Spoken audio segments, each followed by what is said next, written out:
ছিল ছোট্ট একটি গ্রাম। গ্রামের নাম ছিল নীলপাহাড়। সেই গ্রামে থাকত একটি মেয়ে, তার নাম এলা। এলা খুব গরিব ছিল, কিন্তু তার একটা অদ্ভুত গুণ ছিল, সে সব সময় অন্যকে সাহায্য করত। একদিন বিকেলে সে জঙ্গলের পাশে হাঁটছিল। হঠাৎ সে শুনতে পেল একটা ছোট্ট কণ্ঠস্বর, বাঁচাও, কেউ কি আছো? এলা অবাক হয়ে চারদিকে তাকাল। দেখে একটা ছোট্ট জাদুকরি পাখি জালে আটকে আছে। এলা দ্রুত জালটা খুলে দিল। পাখিটা মুক্ত হয়ে বলল, ধন্যবাদ এলা, তুমি খুব ভালো মনের মানুষ। আমি তোমাকে একটা উপহার দেব।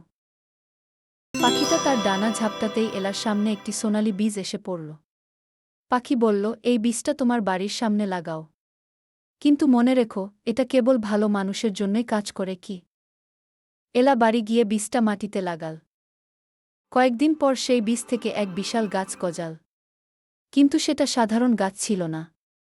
গাছটাতে ছিল মিষ্টি ফল, সোনালি ফুল আর জাদুর আলো। যখনই গ্রামের কেউ কষ্টে পড়ত, গাছটা তাদের সাহায্য করত, কখনো খাবার দিত, কখনো ওষুধ। গ্রামের মানুষ বুঝতে পারল, এলার ভালো হৃদয়ের কারণেই এই জাদু এসেছে।